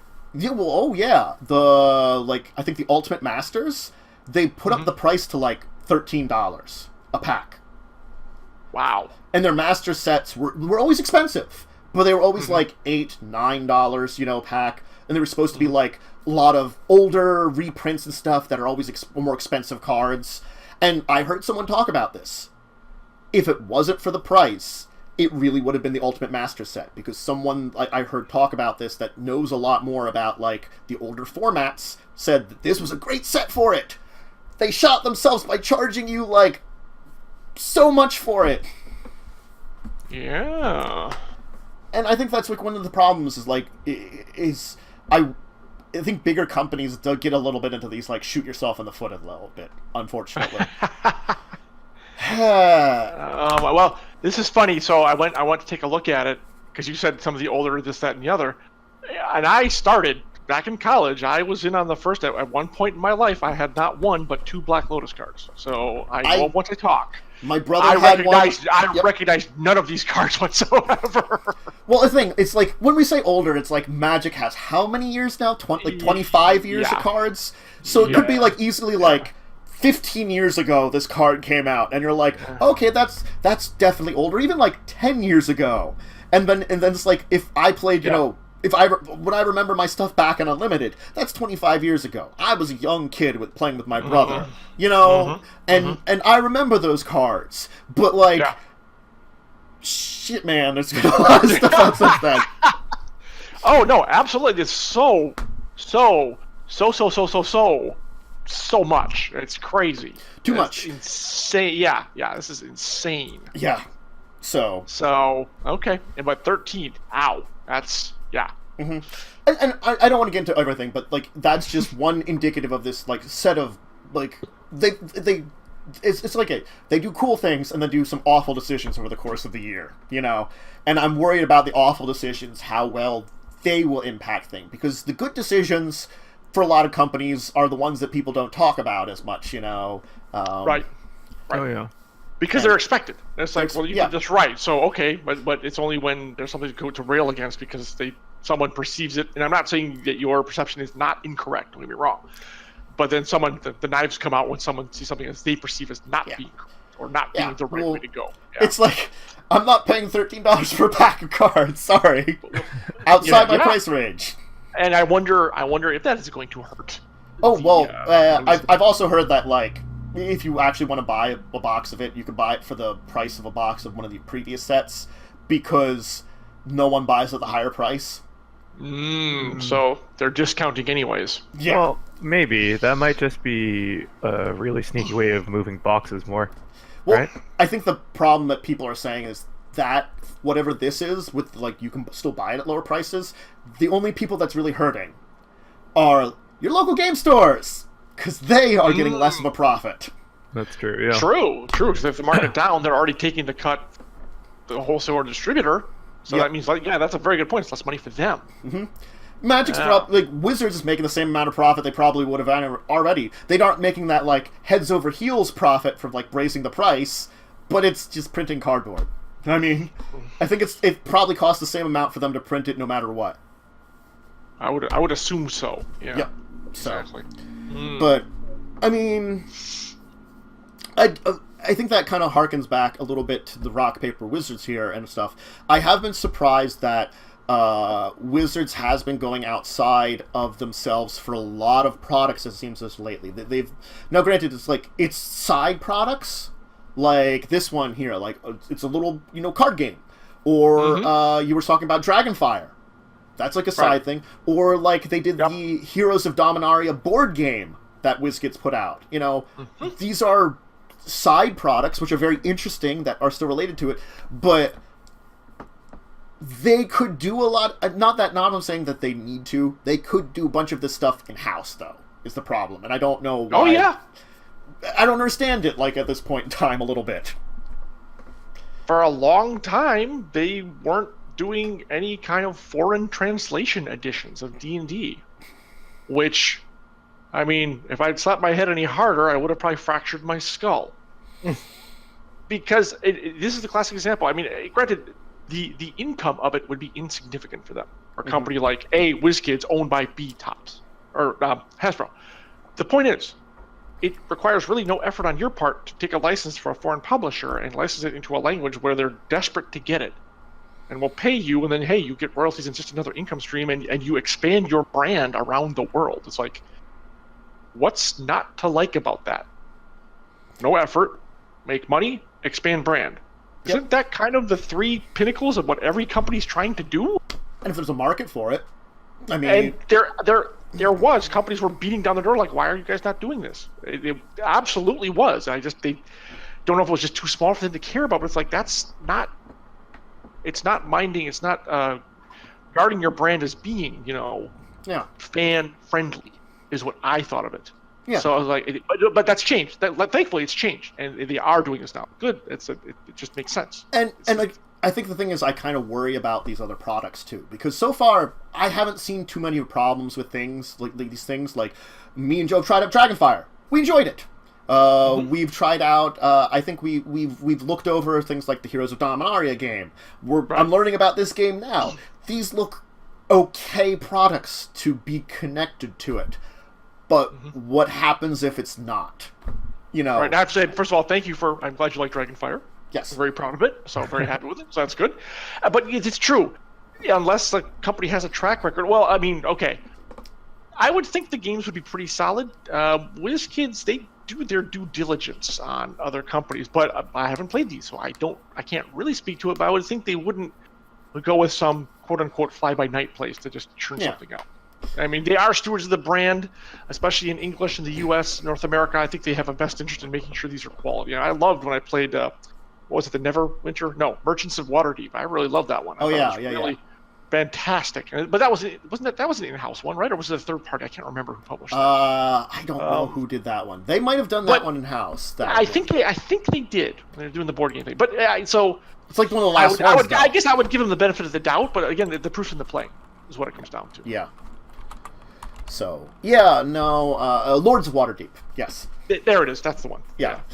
I think it's just like, because, like, it seems as though they aren't just committed to one company, though, too, is the other thing, too. As much as, like, I don't want to, like, say, like, they shouldn't have gone with Catalyst. Catalyst did a great job. But... Well, that was actually special because we had the engine. Okay, so we had the engine, so we had a proprietary information that they wanted to tag along with. That's how we got our foot in the door. Okay, so you had because it's based off the Crossfire, the Shadowrun Crossfire game. Okay. Yeah. And I think that's one of those things is like, though, you got your foot in the door. But it's like, other than that, it's like, are they just relying on WizKids for a lot of this stuff? Or are they going to be, like, relying on other people? Which I can't... I haven't paid enough attention to notice to, like, say, like, oh, they're relying on, like, these people, and these people for all their products, and then, like, what happens when one of those makes a mistake? But, because it's not in-house then. Yeah, exactly. Anyway, But getting back to Rock Paper Wizards, it's a very interesting looking game. It's been out for 2 years, and now they have an expansion where you can have mimics, umberhalps, and beholders in your game, which is a win in my book. I don't know if there's anything else, but like wandering monsters, you know, like to add to your like fighting each other with wizard spells, kind of is always interesting. I think it's interesting. It took them 2 years to put out an expansion as well. Like, it's like I love from Avalon Games, which I think is under Wizards. I love Betrayal at House on the Hill. It took them so goddamn long to have that expansion. So long. And I love that game. Right. Alright, I think what we're going to do, just because we've been going on, I'm going to skip Party Bugs, and I'm just going to finish up with the other one I want to talk about, which actually harkens back to something you were talking about, the Marvel Strike Team, which is a HeroClix game without being HeroClix, which I think is very weird, but interesting too. Because it's like a Marvel board game strategy game that's sort of HeroClixy, but it's not, because it's using the HeroClix. But you're not actually playing the actual HeroClix game. You're playing the Strike Team game. Does that make any sense? That was super hard to follow, but exactly. Sure. We'll say sure. Exactly. All right. So it's a board. It's kind of like a board game. You're doing scenarios where I think it's one player is the villain. Playing like all the villains and stuff with all like the minions, and the other players are playing Marvel heroes, and you're supposed to be like fight each other in various scenarios depending on who's the villain and who's the heroes, kind of things like that. Now, if you look at the little figures they're using their HeroClix figures, but it's not a game that's actually using the HeroClix as the game itself rules. So, and I don't even, they look like the HeroClix figures. But I don't know if they actually are the HeroClix figures, which is kind of weird, too. Yeah. I mean, HeroClix is still a thing, right? Are they? It is. Because they call it a HeroClix strategy game. So they mention HeroClix in the title. They advertise it as that. Weird. I mean, it's an interesting concept for a game. I like it. It's the one person versus the rest game, and it's doing Marvel superheroes, so it's being villains versus heroes, which is, I think it's a perfect place to put a game in. No, I definitely say that. It's just that they're using like HeroClix figures that are. I don't know if they, like, it's just this weird place with it, Obviously, you have to pick it up and play it and find out if it's really the... I don't what know. It sounds like. I don't know enough about HeroClix themselves, that's the problem. It's like, I keep seeing them, and I'm like, oh, those are neat looking, I would never buy them. I was about to say, this is probably not the place to start either, so... No, it's like, oh god, is it the big miniatures one, Warhammer, is that? Yeah. Warhammer. Yeah. I respect people that play it. I would not touch it with a 10-foot pole. I'm sorry. Too much for me. 20-foot pole. I'm gonna stick to my. I'm gonna stick to my billions of Magic cards because I'm a collector of those, and stick with that. And you really only have enough money to support one bad habit. Exactly. That's true. And I don't even have enough money for that one bad habit. They put out too many products for that. So I'm like, God damn it, stop that. And railing against the system will never. Yeah. Yep. But Yep.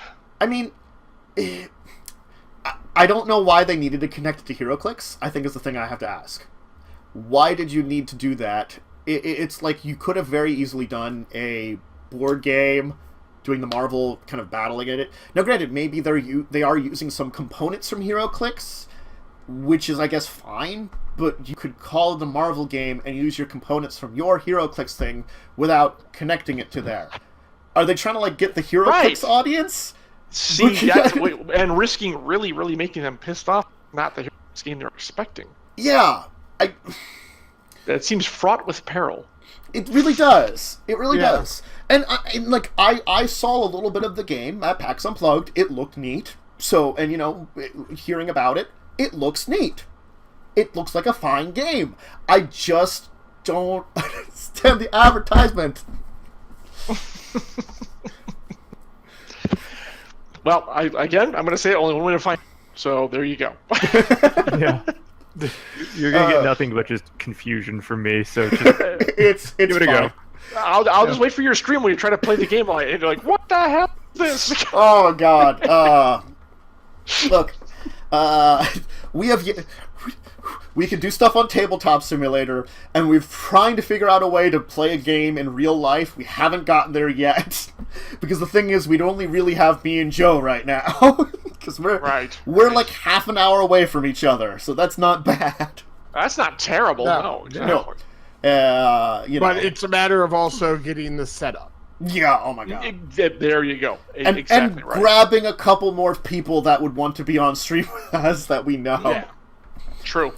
So, and like, I feel like maybe this is a game that you really would pertain best to, that kind of thing, to show it off. But theoretically, yeah, but it's much more involved to get yeah, the angles, the details, the overview. Like you need like an overhead camera to show the whole board and all that stuff. It's it just gets nuts. Yeah. No, exactly. Like the people that like the tabletop productions, like there's like levels of them I've definitely seen, and every one has a level of production more than I can like feel like I could do right now. Sure. Hopefully in time though. The operative part of that is right now. Exactly. Exactly right. Mm-hmm. Yep. It's like I would love to have an editor right now, because then that would be very good, but just not seeing that anytime soon. Those people are expensive. Have you thought about using Patreon to kind of build fan base? I have a Patreon. I have to update it because I haven't updated it in like 6 months. That's probably due, yeah. But I have a single Patreon, which has been nice so far. But it's like very nice. Cool. Okay. There more would be nice, but yeah. All right. Well, good. That's it's a start. If someone's there, if someone shows up at least to make it look like you people care. Exactly. Yeah. Anyway. So I don't know what we're talking about anymore. Marvel Strike Teams. It's out now. Yes. Check it out for yourself. I guess if you like HeroClix, I'm gonna say like, don't expect it to be HeroClix. Expect it to be something HeroClix-ish. Look after it for its own game.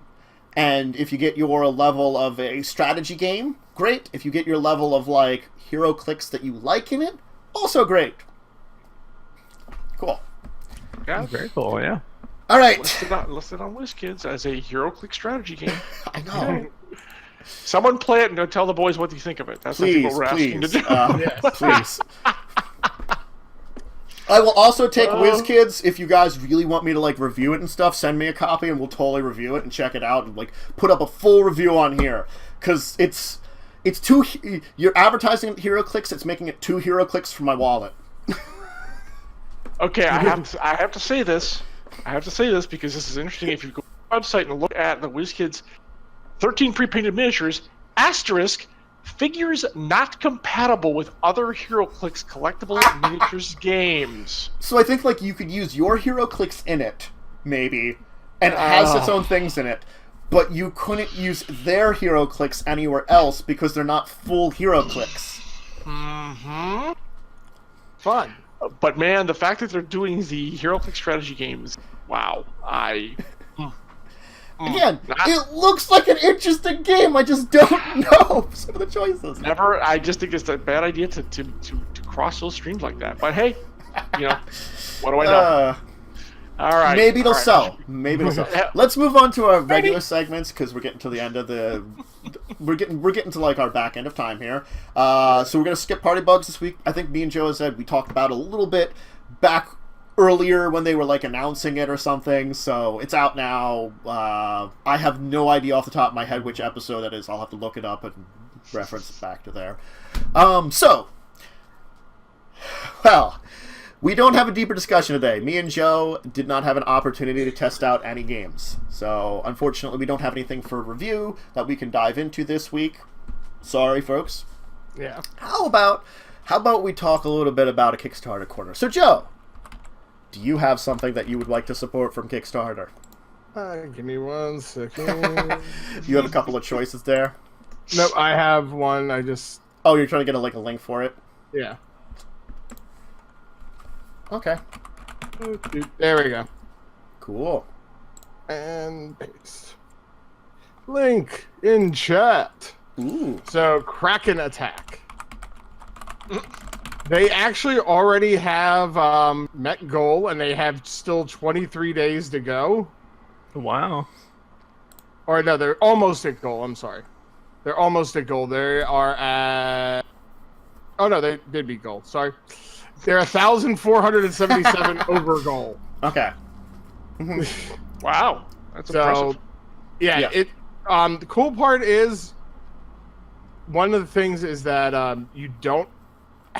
There's no text on the cards, so there's no language barrier. Okay. Other than numbers, which I think are universal. Not 100%, like, but pretty good. For the most part. Like... And even the numbers are color-coded to a point. Okay. Okay. What happens if you're math illiterate? And colorblind at the same time. You're SOL. You're SOL. Sorry. Sorry, folks. You're out of luck. Huh. First thing you really shouldn't be doing role playing. You should be doing. You shouldn't. that You said should out not loud, be. You should not be doing tabletop if you're doing that at all. Oh yeah. But basically, the point of the game is you play Krakens to take down your opponent's ships. Okay. Okay, I'm kind of in on that. Yeah. And they play pirates to try to protect them. Okay. So yeah, if you have enough pirates, you can defeat a kraken. If you have enough of them. Also, some pirates are immune to certain colored tentacles. And... Okay. I'm immune to your tentacle. That's a statement I was not seeing today. Yeah. Certain colored tentacles. Oh, I love the rhyme. Kraken attacking. That's even better. That is hilarious. Well, cool. Yeah, good for them. That's very impressive. Mm-hmm. All right, release the Kraken. God. It's... You gotta release the Kraken. You can't keep it tied up. Well, what would be the point? That's true. That's true. Okay. Anything else, Joe? Oh. No, I mean, it looks like a cute little game. Cool. I would support it. Cool. As our guests, do you have anything of your own that's coming out soon you want to shout out, or anything that you feel like you would want to shout out? Are we still talking Kickstarters? Yeah, we're on the Kickstarters right now.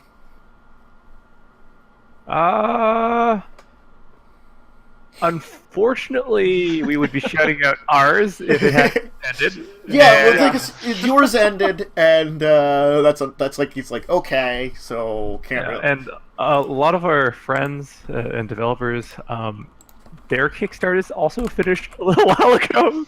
I mean, there's some cool stuff that's coming down the pipeline that I wish I could shout out now, but I can't because NDAs. Yeah. I'm on the same. Yeah, not just for Nom, but also for Catalyst. We have some things coming, but I'm not at liberty to talk about it yet. Like, okay. But it's rather there's cool stuff. There's cool stuff, and it's keep an eye out on Catalyst. I guess we'll say for that one. And Nom, both of us. Yeah. Exactly. I'm not Catalyst and Nom. Now, the one I found was interesting. I wanted to shout out. They came from Beneath the Sea, which is a 1950s B-movie RPG. Yeah. Wow. Mm-hmm. So, that's kind of like an interesting experience that I thought was like, they're funded.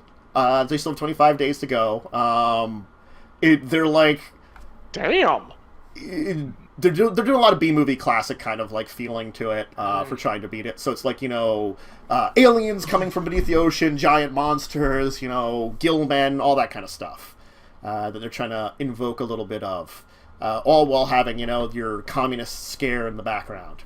Mm-hmm. Of course. Weapons against the alien incursion not come from forms of fists and bullets, but quips and cinematics. That looks really fascinating. They definitely, I think, are trying to evoke a movie feel with this one, which is not an actual bad thing. And most of the time I've seen an RPG that's trying to invoke a movie feel, they're going for like more like slashers or horror. So I'm Right. glad to see something that it's 1950s. It's going to be more campy than horror. Yeah, but that's pretty funny. It's a really cool idea. Man, See, that's why I had back one of the games I was developing several years ago had this exact kind of same sort of feel. It was very much hot rods and Bobby Soxers and the malt shop and stuff like that, and with an overlay. This is actually almost exactly what we did about a decade ago. So kudos to this guy. I mean, and making that goal in about probably 5 days is really impressive. Yeah, it's really that's really cool. No, I think that's why I like doing our little segment here where we can each kind of, granted we can't talk about everything, but we can like find like a Kickstarter that catches our eye and shout it out to the world and be like, hey, maybe you should look at this too. Caught our eye. Yep. Mm-hmm. All right. So those are our 2 Kickstarters for this week. Let us move into our week in tabletop. So I got nothing. But we did tabletop simulator together on Sunday. No, we didn't. We didn't? No. Oh no! I think when he was in an alternate time. We talked, and then I ended up playing some Magic with Poirier online. Oh my God, you're right, because we only had the 3 of us. Yeah. Oh God. Also, because I didn't want to do the Magic Arena tutorial because it was going to take forever, and it got me bored. After I'm like, I'll do this later. God. Well, way to play it up and not come through. Look. It's free. Magic Arena is free. You just have to go through a tutorial, which you can end at any time. I just didn't feel like going through the tutorial when we were sitting there. Sorry. I guess we did nothing in tabletop. Did either of you guys have any chance to do anything tabletop this week? I didn't know, unfortunately. Christmas week is bad for it. Both my RPGs got canceled because of that. I mean, on our end, we had kind of the first in-house developer demo of Songweave Tapestry, which is the new book that's coming out, and the feedback we got from that was pretty... I mean, it's doing pretty well for where it is. We're very excited and very thrilled for where it is. But yeah, we're hoping to open this up to some public playtests pretty soon, which would be cool. Or at the very least, hand it over to some streamers so that they can get a go at it before anyone else does. Yeah, so that's exciting news. Actually, I am going to cheat and go a little bit back in time since you guys have already anyway. I'm going to throw a shout out to Arvin Eleron's stream on Twitch because we're playing a long-running campaign and we're in the middle of Curse of Strahd, which is Ravenloft, which is amazing. I've always wanted to play Ravenloft, and this new one. Arv is a great DM. We have an awesome group. People should come and check us out. I will say that. It's under Arvin Eleron on Twitch. Pretty easy to find. And so that was my tabletop. We just happened to do it on the 22nd, so 3 days before Christmas. And it's been a terrific, very heavy RP campaign. I don't think we've... So it's, we have a dedicated streamer group that our fans are awesome. The chat is terrific, so people should stop on by and check it out. Oh, yeah. You throw the link in chat if you... no, you couldn't throw the link in the chat. Throw the link in the Discord. I won't throw it in the chat now, but I will throw it into the description of the YouTube video when I put it up. I would appreciate that greatly. Yeah, absolutely. Yeah, definitely. Blanked for a second there, but I can put it back in my brain. I was going to say, we actually did Curse of Strahd together. We originally started with a team of 4 people. Me and 4 people, I was running it. And it ended up only being me, Joe, and another person, unfortunately keeping the campaign going. But we actually had a lot of fun because the 2 of them went on crazy misadventures that were, just ridiculous. And one of the players who left us ended up being a new villain because he was their cleric, and he decided to make a stand against Strahd right after he had been bitten by a werewolf. Oh, yeah. That's when you want to do that, yes. Yeah, Absolutely. And the thing is, it was soon after there, because I follow Chris Perkins on Twitter, he's saying werewolves can be vampires too in D&D, and I'm like, boom! New villain! He's a werewolf vampire for them to fight. Nice. A were-vampire. There you go. Yeah, so they just... But, you know, the thing is, it's the Strahd, you can do that with a smaller party because it can be, I think it'd be fairly easy tailored. There's so much there for plot hooks, the characters you get involved with. They also got... It's nuts. They also got Irina killed and then brought her soul back inside a bot. Then they took her body to the guy who makes flesh golems and then found a way to put her soul back in her body after she was made into a flesh golem. I got his old flesh golem as my own personal wife, concubine. Wife. Oh my god! Oh, not even the wife. We haven't met that guy yet, so I guess I'm looking to that. We'll see how that goes. We haven't got her killed yet either. So you don't need to get her killed. I don't think you need. Okay, that's not really a party goal for us. Okay. We didn't get her killed. The guy who got turned into a werewolf and then killed himself with Strahd killed her. Well, I think he was trying to stop him from abducting. He was trying to stop him from he was trying to stop him from turning her. And it was like, that's one way to do it? Yeah, he shot her with an arrow. Wow. And that's why Strahd killed him. Look, things went bad for them, and then it went better for me. Mistakes were made. Let's just leave it at that. And then things went better for me. although it's great to convert him into the villain. I think that's fantastic. That was one of those brilliant. Things. Yeah, that was. There was. Yeah, very cool. There was just a couple of really great moments. I think Curse of Strahd was one of my favorite campaigns to run, and like.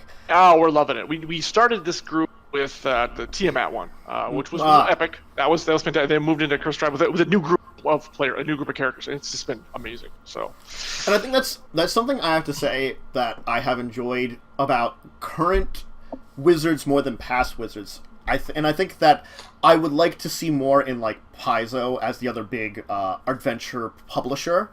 Mm-hmm. I feel like a lot of times there's a lot more options in these big adventures from Wizards. Just a little bit more. Like Strahd especially, I think, is the perfect example of like, here's a world. Enjoy. Yeah, you've got all these paths to get to where you want to go, depending on what you want to do. So that's what Arv said to us. Look, this sand, then Curse of Tiamat, or was it Strahd, whatever that one was. Yeah, the Tiamat one was relatively linear. We all had side things to do, and we were all messing around. But with Strahd one, we've already passed up. Things that could be a little, almost a campaign of themselves. You free this town, or you let it go. Do you side with this person or not? It was just that all these choices was just like really fascinating how they did it. I mean, it's all leading up to the one confrontation, but the methods how you can go about it has been very interesting to see, especially with the makeup of this particular party too. So, yep, I absolutely agree. But anyway, so. One more final segment for today, which I totally forgot to do this in chat at the beginning of the stream anyway, but there's Docket. Consult the Table, where anybody that's in chat, or if you want to, you can contact us at my Discord channel, which is the links is in the description, or my Twitter page, Joe's Twitter page. We can email us at discussingtabletop@yahoo.com. You can put it in the description, or I'm sorry, the comments of the YouTube video. My brain died for a second there.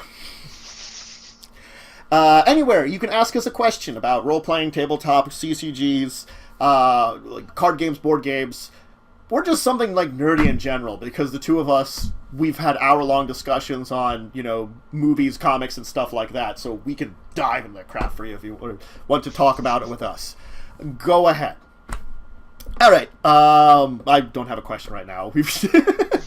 I don't have one from any of those sources that I haven't already answered that, was one I could bring here. So, and it doesn't look like we have a very chatty chat today. So, all right. Thank you, everyone who joined us today. Thank you to my guests. Thanks, Derek and John. Our pleasure having us. Where can people find you? Where do people find you on the internet and stuff if they want to look into your stuff? Well, the easiest place to find us is off of our website for Emberwind, which is emberwindgame.com. I can actually drop that directly into chat if you'd like, or It will probably be unhappy with you, so I'll grab that quickly. sure. Nightbot likes to not other people posting links. There you go. Yeah, and you can How basically dare find all of the stuff for Emberwind there, information about John, myself, and everyone else that works on the game, and even interact with us. We're extremely active on our forums, on like our fan Discord, even on our subreddit and all that. So just find us wherever, and yeah, just Cool. tell us whatever, even if you don't like our game or me. Just whatever. There's that one. That Derek guy. No. Yeah, right. And that one. There you go. There's some Nomnivore links. Woo! Oh, the Nomnivores. And I finally got into the 21st century. Up there, I actually have a website, johnhelfers.net. You can also find me on Twitter at Radio Johnny Panda. And those are pretty much the two places I am. I mean, I'm also on Facebook, but I don't go there very much. That's just under my regular name. And that's, yeah, but Twitter's pretty much where I hang nowadays. So, and also Nomnivore, Emberwind, forums, etc., etc. Yep. So those are Cool. probably the best places to grab me. Okay. So there you go. Yeah. And again, guys, thanks for having us. It's been Sure. a blast. Yep. It's a lot of fun. Yep. Joe, I guess they can usually find you. They always do. Here. Yep. Hopefully for some tabletop tomorrow. We'll see about some tabletop tomorrow evening. It's on the schedule right now. As for myself, you can find me here most of the times during the week. You can find me over at my YouTube channel, also the Dracovin Empire. Links in the description for Discord, Twitter, Patreon, if you do want to support me some extra. Tomorrow will be, of course, Sundays at Tabletop in the evening with me and Joe. And we are theoretical back on schedule for Vampire the Masquerade and D&D this week on stream. So hopefully both of them will be back this week, and vacation from winter will be done. Yeah, vacation from vacation done. Yeah. It hasn't affected me much differently other than being more stressful. That's how it always works out, it feels like. It really does. It does seem that way. That is true. Yep. But thanks once again, and hopefully Thank you for having us. hopefully in the future we can have you on again sometime to chat with us and talk about some cool things, That'd be great. Absolutely. Awesome. Yeah. And of course, me and Joe will be here back next week. And until then, have a great weekend and have a great week. Goodbye. Everybody. Bye.